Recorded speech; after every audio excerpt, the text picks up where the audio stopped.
the first thing we need to equip ourselves with is the right knowledge of what we need.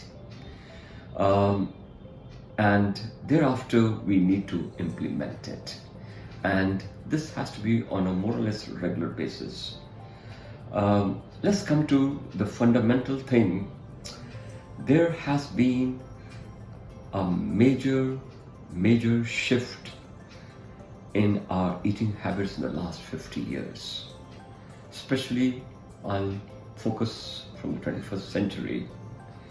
There are three major imbalances that have taken place since the last 50 years, which is affecting our health adversely. I'll just give you a small example. When I was a medical student, once in 2 or 3 months we'd see a case of cancer, and then when we were told there's a case of cancer in the ward, we would run to see what a cancer looks like, because we had read about cancer but rarely would see a case of cancer. Today, almost every second or third operation that's being performed is that for cancer. So this has happened the last 40-50 years, and the reason is the great, I call it the great health imbalance. Let me explain what exactly is this. We need to understand the world that we live in.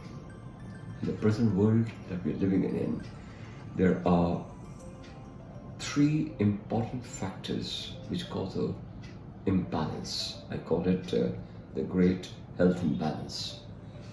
Number one, stress is a common factor which we all are facing.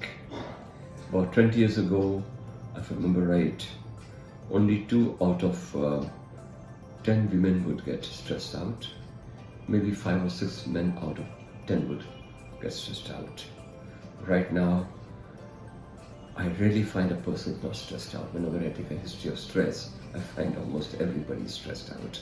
In fact, somebody's not stressed out, I would ask him to invite me and let me live with him for a few days to see how does he live. So stress is a common factor. Now, the second is the environmental pollution, too many chemicals and toxins that we are getting into our body. And the third factor is the food processing. So let's go get a little into the depth of these three aspects. As I said, there are three factors. The first is called stress. I call stress the slow and silent killer. Now, what stress does inside our body is, it gears our body to fight an enemy that we can't see. For this, number one, what happens is, there's a breakdown of the body protein. There is a greater need for the essential fatty acids, the two fats I told you about, omega-3 and omega-6. So our body uses up more fats. Also, the need for the vitamins and minerals go up. I repeat once again, there is a breakdown of the protein, so we need more protein. There is a need for more of the essential fatty acids, omega-3 and omega-6. And number 3, the need for vitamins and minerals go up. This increases basically need for, as I mentioned, literally 4 important nutrients that we need, 4 important groups: more of the protein, more of the essential fats, more of the vitamins, more of the minerals. So this is what stress ends up doing. Let's go to pollution. We have been bombarded by pollutants from 5 important sources. Our food is full of pesticides and fertilizer chemicals in small amount, but over the period of years, they accumulate inside the body. The water we drink is full of chemicals. In fact, let's see about Calcutta. Calcutta has got a Hooghly River, so all the factories that are here, their end products end up in the Hooghly River, from where we filter up the water. But this filtered water contains 4 important poisons: arsenic, lead, mercury, and cadmium. We are having in a very tiny amount, but constantly we are having it. The air we breathe is full of cancer-causing chemicals. There are household and office chemicals that we get used to, harpic and phenyl and all the various detergents, which in small amounts get absorbed through our skin and they enter the body. And last of all, if we eat outside food, whether it's ready-made food or restaurant foods, special food chemicals are added in order to enhance the taste and flavor of the food. So it's basically these are the 5 sources of chemicals entering the body. Now, what happens to these chemicals? It's our liver that throws them out. Now, liver can very well perform this job, but to do this job, the same 3 things happen. What happened in case of stress? The need for protein goes up, the essential amino acids go up, the need for vitamins and minerals go up, and the need for the essential fatty acids go up. So as we see today, our bodies need much more of the protein, much more of the essential fats, much more of the vitamins and much more of the minerals than say 50 years ago or 70 or 80 years ago our fathers and grandparents required. Now let's see the supply. So this is the demand that's gone up, the supply. Between the field where the food is grown and our dining table, there's an average gap of 1 month.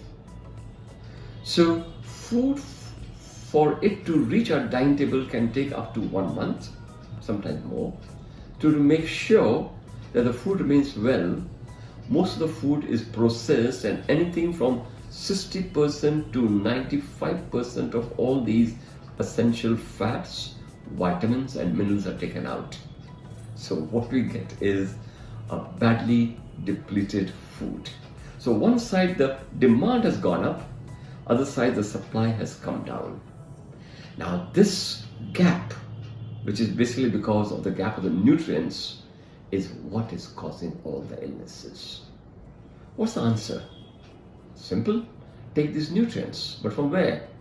Food? Well, most people think, well, we can take it from the food. But as I said, during the food processing, anything from 60% to 95% of all the nutrients are taken out. We cannot get all the nutrients that we need by just eating the best of the food. The only answer is, and I thank God for for this answer, is the food supplements which are being manufactured. We definitely need more protein. We need to supplement the protein. Even the non-vegetarians need to. I mean, vegetarians, my experience with the vegetarians the last 35 years is that the average vegetarian person takes not more than 50% of his daily or her daily protein intake. So we need more protein. Either we make sure we get it from our food, or a simpler way is the supplements. Not just a simpler way, it is a guaranteed way. The second is we need more vitamins, we need more minerals, and we definitely need more essential fatty acids. That's where is the real answer. And once we take it, and by the way, research has been done in the West over a period of 50 years. They were given vitamins and minerals for a period of 40 to 50 years, and they found out those who started at the age of 15 to 20, today at the age of 60, 70, they're far, far healthier than those who have not been taking it. So these are perfectly safe. Only thing, we need to take a history of the diet of a person that will help us to know exactly what is missing in a major way, what is missing in a small way. So we have to adjust the need of each person in a specific way, and once we do this and supply our body with all the 64 nutrients, we can be in a near perfect health. Now it seems to me we have perhaps dozens of doctors sitting inside our body who can repair anything. There's no disease that cannot be sort of prevented or even reversed. I'm not saying cured, but reversed by getting the right nutrients in the amount that we need. So this is our modern story. The world has changed. we need to change according to the demands of the world. Thank you so much.